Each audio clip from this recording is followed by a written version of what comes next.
MovieWeb.com. So is most of what we see in the movie created like on the sets?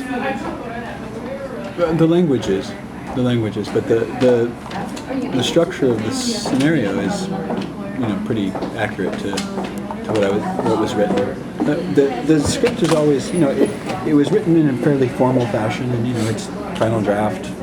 I wrote dialogue, but it was always provisional dialogue, and I always knew I was going to find people to populate the characters in the film from the locations we were shooting in, like from these small towns that we actually would be shooting in, and they would provide their own language, and they would never see the script,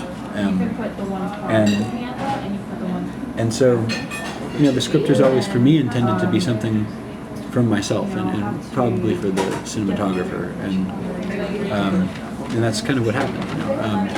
Lal Crawley was the DP, and he and I studied it pretty extensively, and always discussed it as just a structural foundation upon which improvisation, spontaneous reactions to things we would see in the environment could occur. So it was kind of always like a safety net. We could always go back to it and know and riff upon it. And if we were riffing on nothing, we might get really lost. So it just kind of allowed us some security to really explore and take some risks. Well, I was going to say, it looks like a lot of the foundation for the story is built upon these really striking images that you've put together, almost like still photography some of the times. Was this all like planned? Was each shot planned out before you shot, or did you find a lot of this stuff inside of these real locations you were using? Both. Because, honestly, it's a very organic process, because I've been going to the Delta for so long, like about 10 years now, and I wrote a different screenplay before this I actually shot some scenes from, and then I threw it away and started over with this one. But in this long process, I've been accumulating like a repository of images and locations, and the script is based upon things I've already found. Like I'll see a location, I'll photograph it, I'll be there, I'll write something about it then while I'm in Mississippi, or I'll come back and I'll remember it, or I'll be looking at some photography, or I'll be listening to some of my recordings of the place, and it would inspire narrative concepts. So a lot of it is already, like, the imagery was first, and then it became part of the script. So compositionally it's already there. And then when Lal finally arrived from England and we began pre-production, what we did was we just went and just toured everything and just looked at it from in a purely visual sense, knowing that we were always going to make things happen within these visual landscapes. We're going to make narrative happen within them, but first it started as visual landscapes. That's how I approached the project. The project was the desire to make a film about an emotion, and specifically this paradoxical relationship of great beauty and great sorrow, coexisting, and that was the great beauty is specifically rooted in the landscape for me. So I always knew that everything was going to be derived from an image first and a sonic sensation, and the narrative was going to be created for those situations. So I always approach everything visually, and I find narrative comes out of a spatial engagement with some place, And would you say that's the same for the actors? Because from what I understand, they weren't trained actors, but you kind of just found them in this area? Is that how that worked? We looked very hard, but yeah, it was.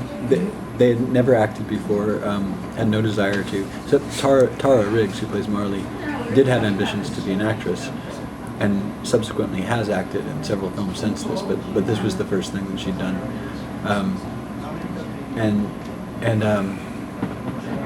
yeah, it was. This is the reason why. There's several reasons why these had to be non-professionals, and they had to come from the towns we were shooting in. And the most important reason being that after 10 years of researching the place, academically, I read everything I could. I studied this place extensively. I went there all the time. I'd spend weeks and months at a time there. I met millions of people, toured around the Delta with them, got to know their families. And the more that I learned, the more I learned how little authority I had to speak about anything of this place, because it's, particularly the racial issues, It's a very complicated, the history of the white and black relationship in the Delta and the Deep South is very complicated. And if you're not from there, you really shouldn't be speaking of it with any sort of specificity. Mm-hmm. And this is what I learned. And so, I had such a strong desire to make a project there. I realized that I can provide universals. I can talk about grieving. I can talk about hope. I can talk about, the dignity of enduring in the face of sorrow. Because those things transcend race and class and gender.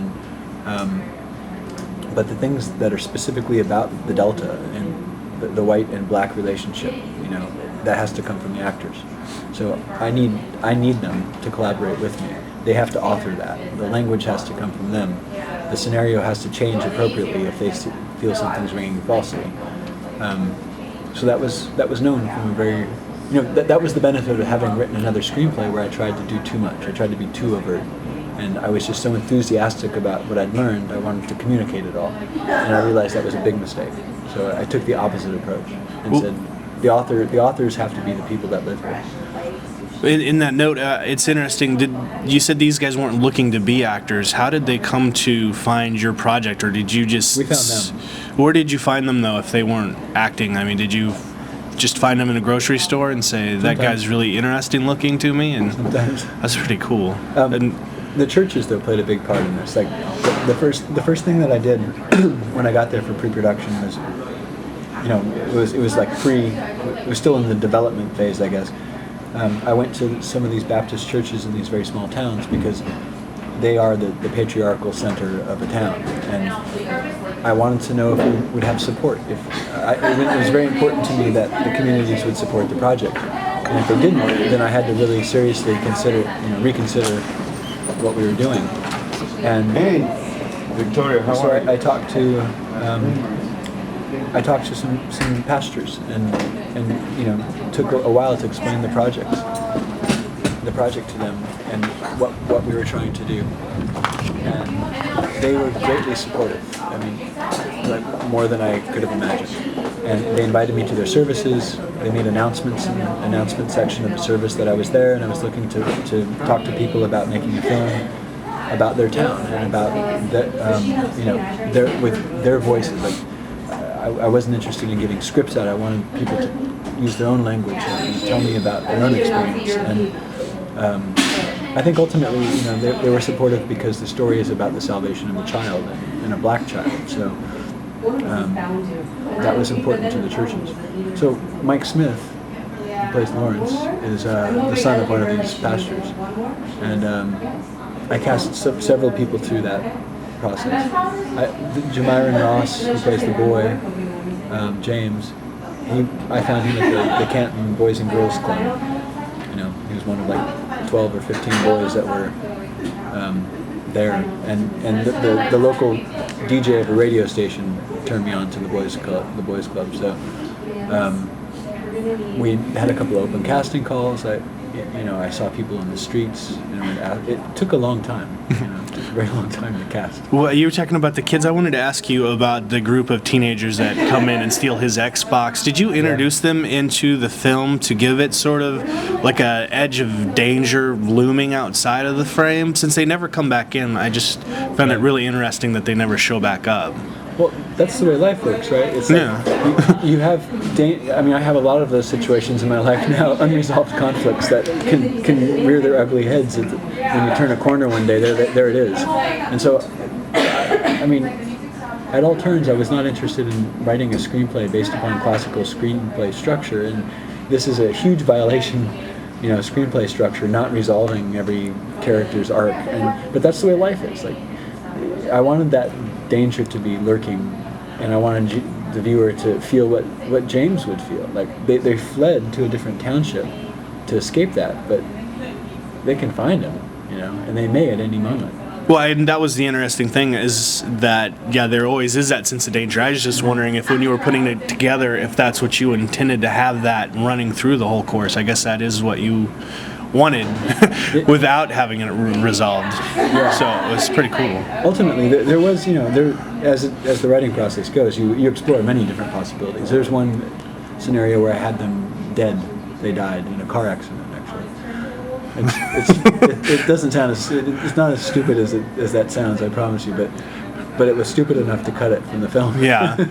Well, I'll ask one last question because I guess I already used up my 10 minutes now. That last frame, that last image we see, do you feel that's what those characters were always striving for throughout their journey in the film? Or is that something that just came organically from the process of putting the film together? Or do you mean like in the writing process that I think that was going to be the ending and then I worked towards that ending? Yeah, or like the characters were working towards that ending, or is that just something that you saw there on the set or the location that you had that just came out of what you had shot so far? No, that was in the script. That was scripted. But I never write with an ending in mind. I have no idea how something concludes, so it has to reveal itself, and that's tough. I mean, often writing projects will last for more than a year until it. I don't know. I definitely feel strongly that you should never have an end in mind and write towards it.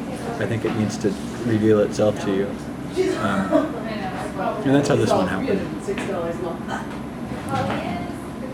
It was, it's about a small shift in psychology. Everything about the film up until that point was about trying to find that small psychological shift in your life that then can result in material change of significance. But it's the shift itself that's important, and it's so subtle that it can just be missed if you're not watching, looking out for it. And then once it happens, there's no need to be in the film anymore. Because that's the most important part of the film, is the fact that these three characters together made a choice to move forward somehow, somewhere into the future, but it's an agreement to do it together, and they don't know what they're going to do, but they made that one choice, that it's acceptance to try something together, and that's the whole point of the film. So there was no need to be in the film any longer once that happened.